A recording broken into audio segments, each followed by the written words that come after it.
Dysthymia. March 9, 2014. Psychotherapists and patients confront the high cost of low-grade depression. Depression is a word with many meanings, anything from a passing mood of sadness or discouragement to a condition of inconsolable misery, suicidal thoughts, and even delusions, as well as severe physical symptoms. It's regarded as a clinical disorder when depressed mood and related symptoms are serious enough or last long enough to interfere with work, social life, family life, or physical health. The Greek word dysthymia means bad state of mind, or ill humor. As one of the two chief forms of clinical depression, it usually has fewer or less serious symptoms than major depression but lasts longer. The American Psychiatric Association defines dysthymia as depressed mood most of the time for at least 2 years, along with at least 2 of the following symptoms: poor appetite or overeating, insomnia or excessive sleep, low energy or fatigue, low self-esteem, poor concentration or indecisiveness, and hopelessness. Dysthymia and major depression naturally have many symptoms in common, including depressed mood, disturbed sleep, low energy, and poor concentration. There are also parallel symptoms: poor appetite, low self-esteem, and hopelessness in dysthymia, corresponding to the more severe symptoms of weight change, excessive guilt, and thoughts of death or suicide in major depression. Major depression may also include 2 symptoms not found in the standard definition of dysthymia: anhedonia, inability to feel pleasure, and psychomotor symptoms, chiefly lethargy or agitation. An episode of major depression requires at least 5 symptoms instead of 3, but it need last only 2 weeks rather than 2 years. Dysthymia is a serious disorder. It is not minor depression, and it is not a condition intermediate between severe clinical depression and depression in the casual colloquial sense. In some cases, it is more disabling than major depression. Still, dysthymia is so similar to major depression that the American Psychiatric Association's diagnostic manual also suggests, as a possibility for further investigation, an alternative definition with symptoms including anhedonia, social withdrawal, guilt, and irritability but not appetite or sleep disturbance. The purpose is to distinguish dysthymia more clearly from major depression by emphasizing mood and personal relations over physical symptoms. Dysthymia is about as common as major depression. Given its chronic nature, that makes it one of the disorders most often seen by psychotherapists. About 6% of the population of the United States has had an episode of dysthymia at some time, 3% in the last year. As many as a third of patients in psychotherapy may be suffering from dysthymia. Like major depression, it is more common in women than in men, but it tends to arise earlier in life. The American Psychiatric Association distinguishes between this early onset form and a form that occurs later in life and often comes on less gradually. More than half of people with dysthymia eventually have an episode of major depression, and about half of patients treated for major depression are suffering from this double depression. Many patients who recover partially from major depression also have milder symptoms that persist for years.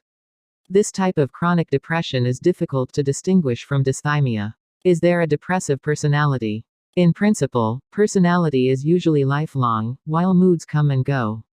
But dysthymia has to last longer than any other psychiatric disorder in the manual. That can make it difficult to distinguish from a personality disorder, especially the group that includes avoidant, dependent, and obsessive-compulsive personality, with their symptoms of timidity, excessive worry, helplessness, and social withdrawal. Some would prefer to speak of a depressive personality disorder instead. That diagnosis was removed from the official manual in 1980 but has been reintroduced as a possible topic of investigation. The proposed symptoms include a strong tendency to be critical of oneself and others, pessimism, guilt, brooding, and gloominess. Anhedonia and physical symptoms are not part of the definition, but this personality disorder otherwise has a great deal in common with dysthymia. Mood and personality are the emotional weather and emotional climate of individuals, so the symptoms of mood and personality disorders naturally overlap. The thought schemas that cognitive therapists find at the roots of major depression and dysthymia, certain beliefs about the self, the world, and the future, are also the basis of depressive personality.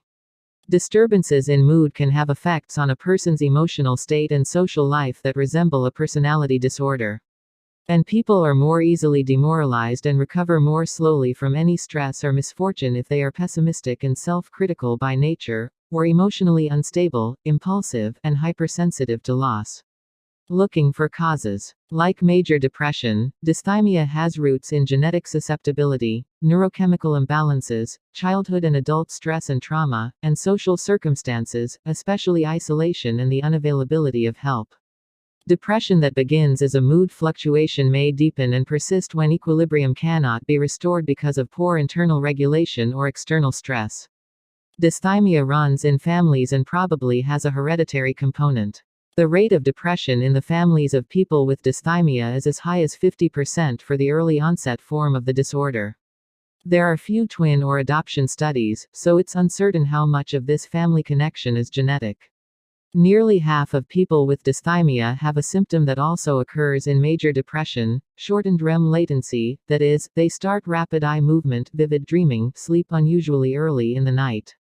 The stress that provokes dysthymia, at least the early onset form, is usually chronic rather than acute.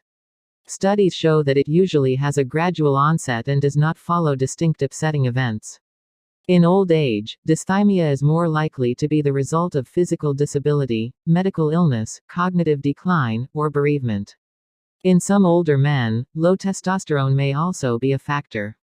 Physical brain trauma, concussions and the like, can also have surprising long-term effects on mood that often take the form of dysthymia.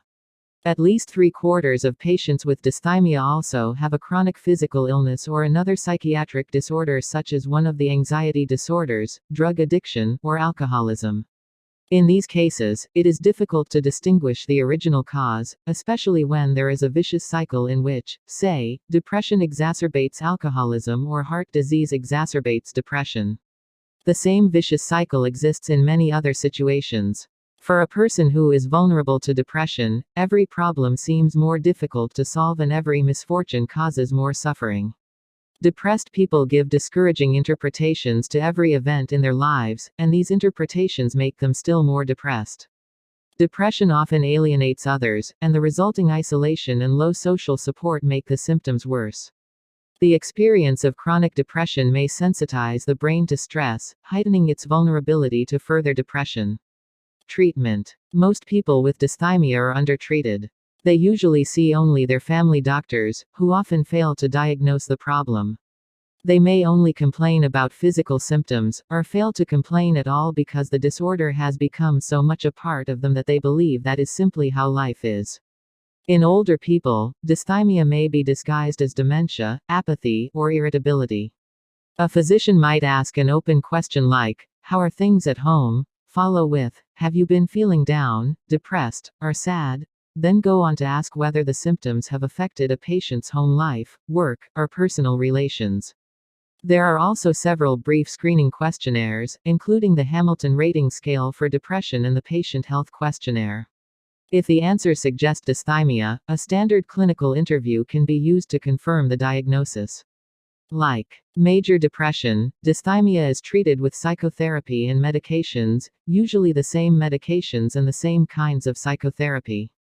The most common drug treatments are selective serotonin reuptake inhibitors like fluoxetine Prozac, and sertraline Zoloft, or one of the dual-action antidepressants such as venlafaxine Effexor.